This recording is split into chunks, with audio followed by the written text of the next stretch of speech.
Muy buenas tardes. Muy buenas tardes, doctor ¿Sí me Normando. escuchan? Perfectamente. Gracias, una disculpa. Estaba yo cambiándome de ubicación.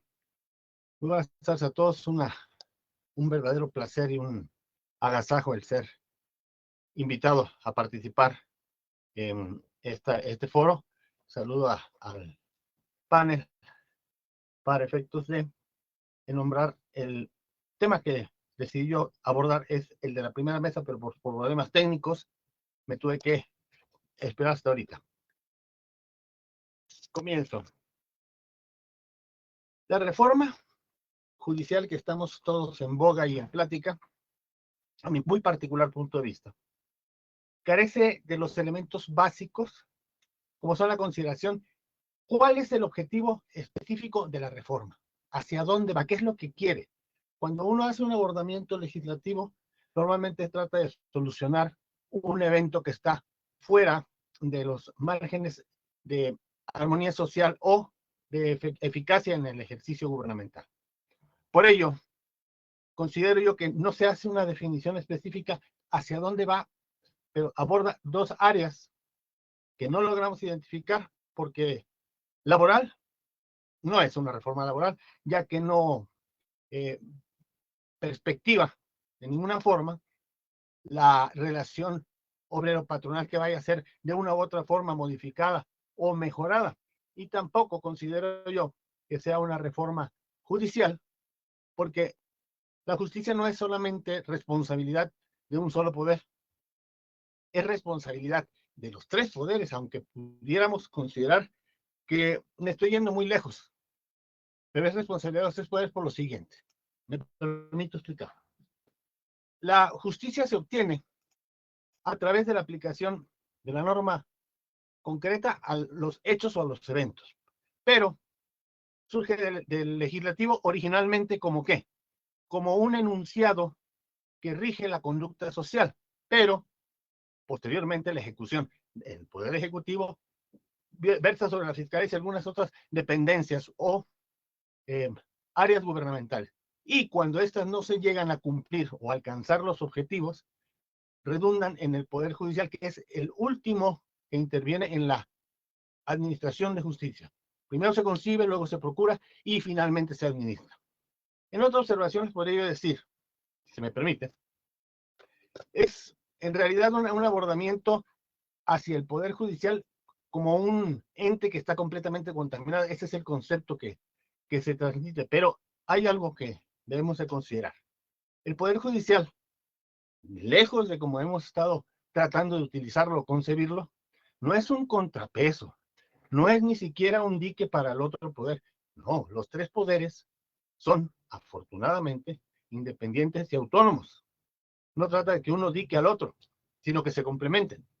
En ese orden de ideas yo les podría comentar que cuando un poder interacciona con otro, es específicamente para multiplicar o prodigar sus efectos armónicamente, pero cuando interviene uno en el otro para efecto de restarle, esos mecanismos que originalmente se conciben en nuestra Carta Magna para efectos de cumplir cada quien sus funciones, cuando van hacia el mismo lado, lógicamente se complementan, pero cuando no, el único objetivo o funcionalidad del Poder Judicial Federal es observar, respetar y proteger la Constitución como acta de nacimiento de nuestro país y las normas que en ella se incluyen y que se incorporaron a partir del 2011, párrafo segundo, el artículo primero, los tratados relativos a derechos fundamentales que forman parte del texto.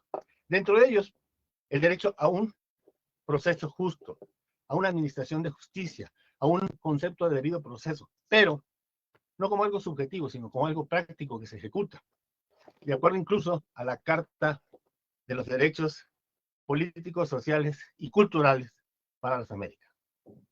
En ese orden de ideas, déjenme vislumbrar un concepto.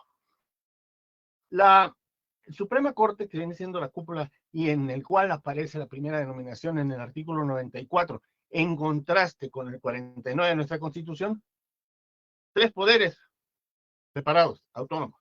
Y en el 94 concibe al Poder Judicial de la Federación con cúpula la Suprema Corte.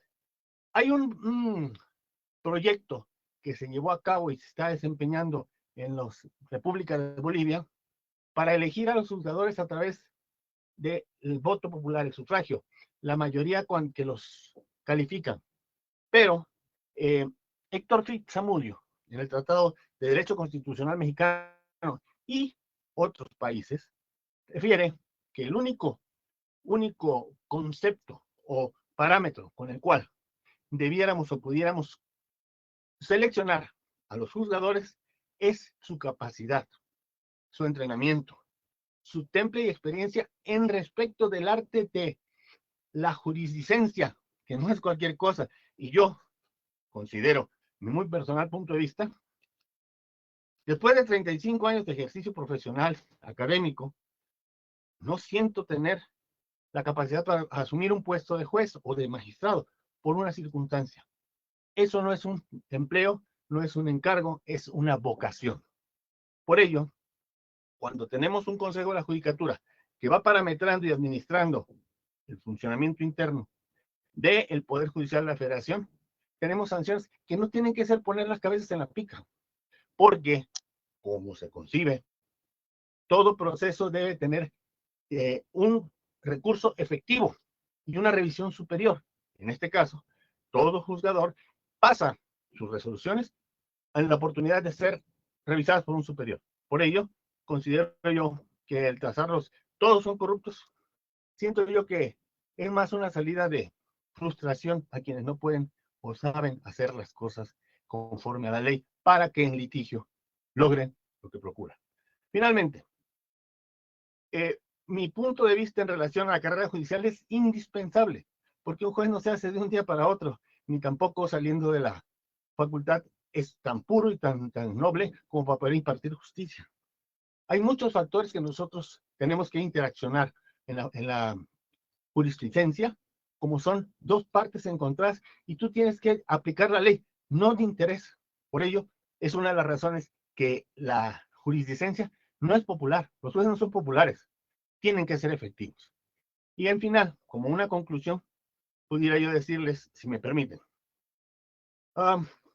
después de considerar la forma en la que se trata de transformar el Poder Judicial, pregúntome yo, si el juzgador es susceptible de funcionar corruptamente o íntegramente en la forma en la que se está seleccionando, eligiendo, proponiendo, pregunto, si en un momento